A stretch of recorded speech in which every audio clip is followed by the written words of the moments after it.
Sa Amerika, habang naghahanda para sa halalan sa Kongreso, may hindi ka panipaniwalang nangyayari ngayon. Si Donald Trump ay sa praktika ay binabago ang batas sa halalan at binabago ang mga hangganan ng mga distritong elektoral sa paraang ang mga estado na tradisyonal na bumoboto para sa mga demokratiko ay ngayon pipiliin ng mga republikano. Ang ganitong pagbabago sa mapa ng halalan ay magreresulta sa panalo ng mga republikano kahit na mas marami ang boto para sa mga demokratiko.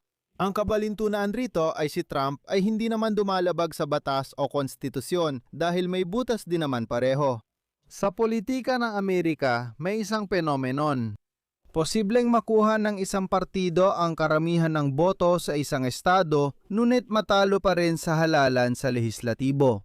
Bunga ito ng gerrymandering, ang pagmamanipula ng mga hangganan ng distrito ng botohan. At pagsapit ng Mayo 2026, naabot na ng prosesong ito ang rurok sa Amerika dahil tinatapos na ng mga estado ang pagbabago ng mga mapa bago ang midterm election sa Kongreso. Sa episode na ito, simple kong ipapaliwanag kung paano ginagamit ng mga Republikano ang kontrol sa mga estado para tiyakin ang tagumpay ng mga taga-suporta ni Donald Trump at ipapaliwanag ko rin kung ano ang ibig sabihin nito. Ito ay ang pagbabago ng mga hangganan ng mga distrito. Bakit ito ang nakakaapekto sa halalan at bakit? Paano nangyayari na sa isang estado, pwedeng mas maraming boto ang mga demokratiko pero mas maraming Republikano pa rin ang maging kinatawan sa kapulungan ng mga kinatawan? Sa unang tingin, para magulo at mahirap intindihin ito. Pero sa totoo lang, madali lang ito. Ngayon, ipapaliwanag natin ito ng maayos.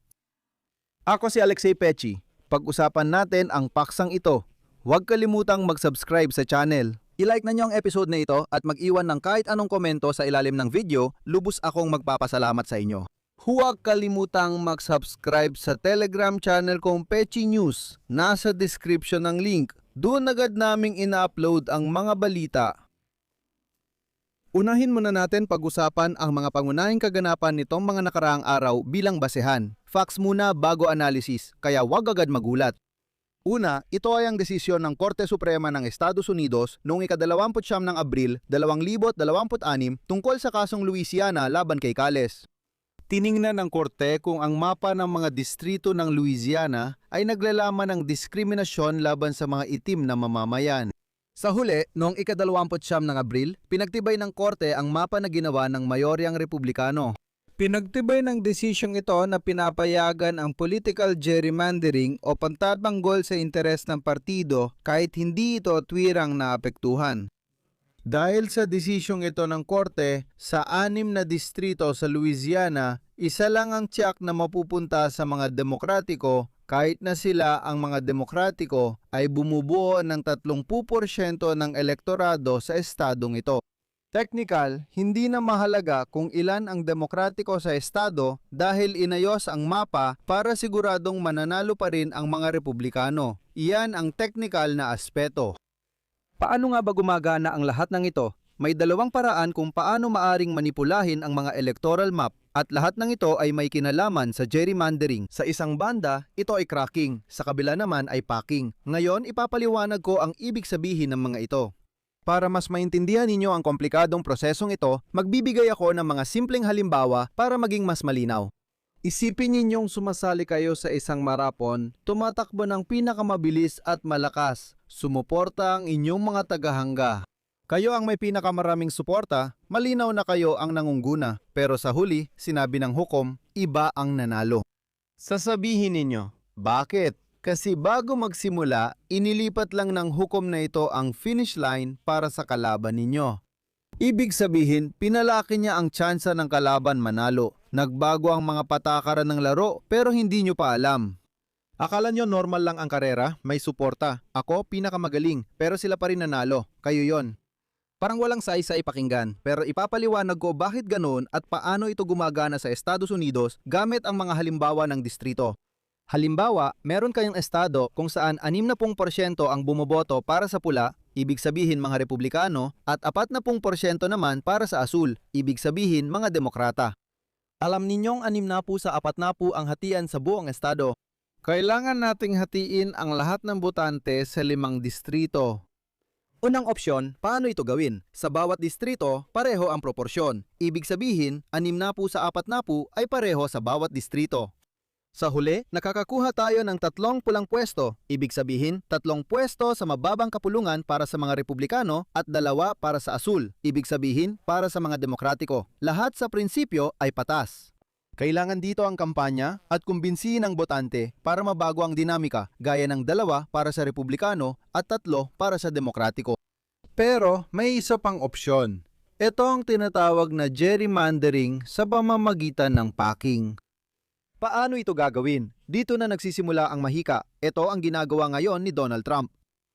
Ibig sabihin, kukunin natin lahat ng asul na botante at ilalagay sila sa iisang distrito. Doon sila nananalo na may 99% na resulta, makakakuha ka ng distrito kung saan hindi lang 40% ang asul kundi halos 100%. Super balita, 'di ba? Pero hindi pala. Dahil sa natitirang 4 na distrito, mas dumadami ng konti ang pula. At nakuha nila ang lahat ng 4 na pwesto sa resulta na 55%. Ibig sabihin, kaunti lang ang lamang nila sa kalahati, pero sila pa rin ang nanalo. Sa Amerika, bawat estado ay may takdang bilang ng kinatawan na inihahalal sa House of Representatives ng US Congress. Kadalasan, ang bilang na ito ay katumbas ng dami ng mga botante. Ang bawat distrito ang pumipili ng kanilang kinatawan sa Kongreso ng Estados Unidos.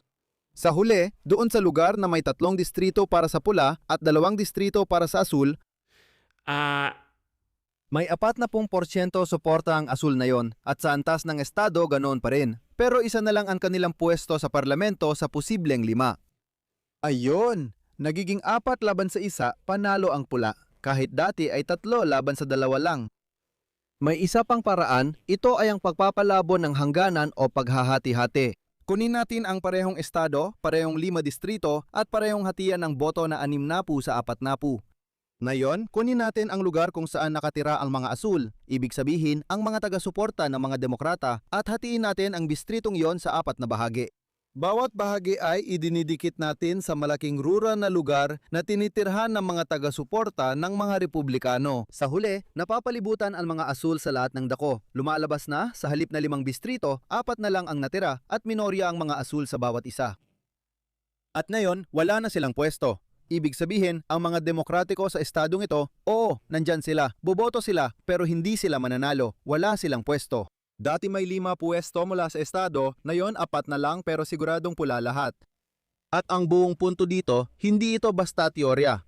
Totoong balita ito mula sa Texas at Florida. Ngayon, ipapaliwanag ko ang realidad. Matapos ang census, nadagdagan ang mga pwesto ng Texas sa Kongreso. Ang mga Republikano na kumokontrol sa lehislatura ng estadong ito ay muling iginuhit ang mapa ng mga distrito sa halalan, kaya tumaas ang bilang ng mga pulang distrito mula 22 hanggang 25. At yan ay 3 dagdag na pwesto sa Kongreso. Sa mga suburb ng Dallas at Houston, paikot-ikot ang mga hangganan ng distrito para ihiwalay ang mga liberal na lugar sa lumalaking etnikong komunidad. Isa pang halimbawa, noong Abril 2026, naging epektibo ang bagong mapa ni Gobernador Ron DeSantis ng Florida.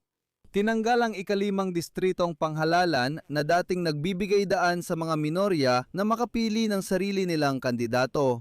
At ayon sa pagsusuri ng mga eksperto, ipinapakita na ang pagbabagong ito ay nabibigay ng dagdag na 4 na upuan sa Republican Party sa kapulungan ng mga kinatawa ng Estados Unidos kahit hindi nagbabago ang mga kagustuhan ng mga botante. Ibig sabihin, ulitin ko, hindi nagbabago ang isip ng mga Amerikano, kundi ang mga mapa lang. Dahil sa manipulasyon, nadadagdagan ng 4 na pwesto sa Kongreso.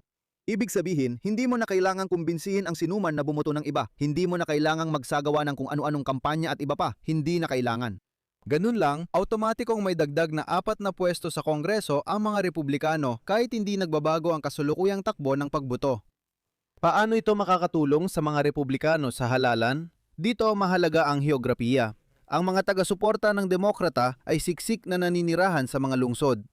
Pinapapadali nito ang pagsisiksik sa isang distrito, pero dahil kalat ang tirahan ng mga taga-suporta ni Trump, mas madali nilang makuha ang mga rural na distrito. Sa 28 sa 50 estado, parehong kapulungan ng lehislatura ay hawak ng mga Republikano at sila rin ang nagsasagawa ng senso ng populasyon. Sila rin ang gumuguhit ng mga mapang panghalalan. Si Donald Trump ay nagtalaga ng 234 federal na hukom habang siya ang presidente. Tinatanggihan na ngayon ng net worth ng mga hukuman ang mga kaso ng mga demokratiko at itinuturing na lehitimong pampulitikang labanan ang pagbabago ng mga distrito. At ngayon, ito ang pangunahing paradox. Ayon sa kasalukuyang bilang, maaring makuha ng mga Republikano ang kontrol sa mababang kapulungan kahit na mas mababa ng 4% ang kanilang suporta sa buong bansa kumpara sa mga demokratiko. Uulitin ko, pwede silang makakuha ng mas kaunting boto pero sila pa rin ang may pinakamaraming pwesto sa mababang kapulungan. Nagiging dahilan nito para ang mga taga-suporta ni Donald Trump ang magkontrol sa lehislatibong agenda. Muling susurin ang pondo ng federal na programa pabor sa mga pulang estado. At ano ang problema? Halos imposibleng baguhin ang sistemang ito sa legal na paraan hanggang sa susunod na senso ng populasyon sa 2030.